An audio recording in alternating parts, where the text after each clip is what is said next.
Okay, so we're in the boat, and I want to just show you a little bit about what I've already done. This here was broke. It's actually the gauge for the RPMs, and basically it was broke. This whole rim was broke. I got an earlier video.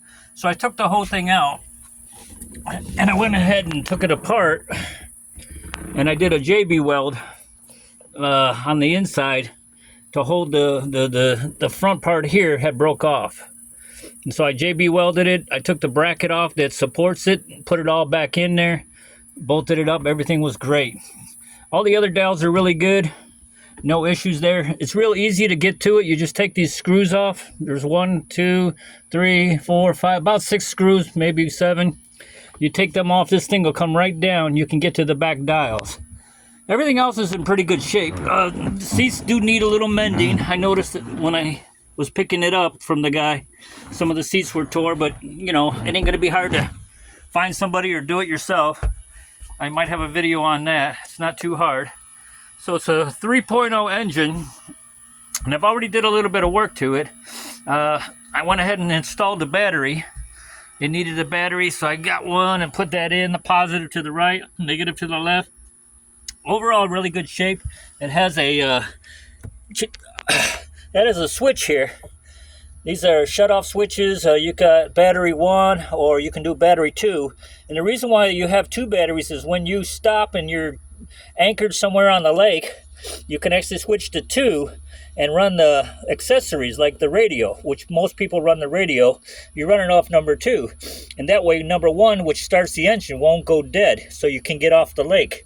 Very good to have this. It's real easy to hook up. So what I did already is I went ahead and drained the oil. Now when I was draining the oil, by looking at the dipstick, I noticed there's some water in there.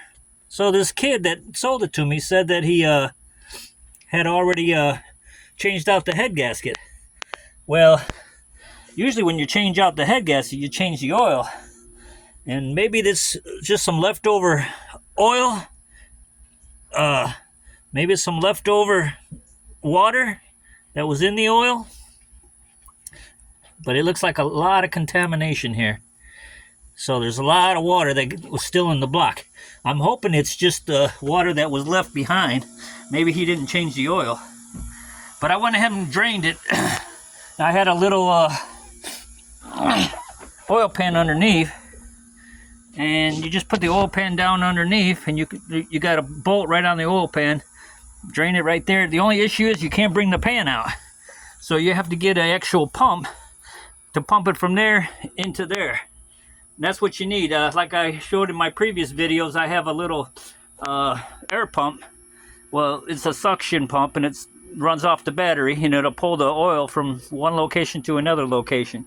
So we got some oil to break it in, because we're not ready to put in the really good quality oil, which is Quicksilver. So we're going to run with this Quaker State oil just to make sure we got everything working. We're going to flush the system out in case the water's in there. I pulled the plugs out, and right away you can see there's rust on every single plug. That tells me that at one time there was a head gasket that was blown. According to the kid, he re-sleeved all the cylinders. He got the head sent to the machine shop, and they did their job in cleaning up the head and making sure that it was all within specs, and we put it back on. So I'm taking his word for it that it's a brand new head, or it's been surfaced. However, when I pulled the plugs, I didn't see any damage or any oil on any of the plugs. Every single one of the plugs, you know, this is outside water rust, but inside all the plugs were clean. There was no oil, no contamination like that oil. So far so good. I'm happy with that. So we're going to put new oil in. We're going to put an oil filter, which I pulled off down here. Now I ordered one online, so I didn't get one in. I picked one up at O'Reilly's. It's not the right one. So we're going to wait. And then we're going to do a compression check. I'll show you guys on the next video the compression check, because we want to check every cylinder. We need at least 130 or better. 120 is pushing it, but we need 130 on all these cylinders. That means there's a good seal, the rings are good, there's no oil that's gotten into the cylinders. If we got low compression, it's going to be the head gasket, and we'll show you in another video how to pull the head off if we have to. I'm hoping we don't. So I got all that wired up. I put the new starter on down there. Finally got that wired up. Now I did start the motor because I wanted to heat up the oil. Engine wouldn't start. It wouldn't stop. I shut the battery off with the switch over there. I shut the battery off. I turned the switch off. This engine would not shut off. Now I did a little more research and I had these wires wrong on the alternator. As you can see, orange goes here on the right. It goes down to a lower post, which is orange. And then the ground is way down here on the far right. That's the ground. You got the positive that comes off the starter, the orange. And then you also have to run a smaller wire from the positive here to that post. On the left side is your purple wires. You got purple solid color and purple and white.